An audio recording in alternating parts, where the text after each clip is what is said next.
રામ નારાયણ રામ. ગ્રંથનું પાઠ કરવું બધા માટે શક્ય નથી.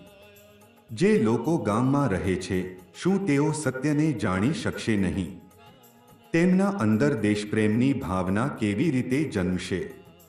જો ગ્રંથ વાંચીને જ જાણવા હોય તો તેઓ કદી જાણી નહીં શકે.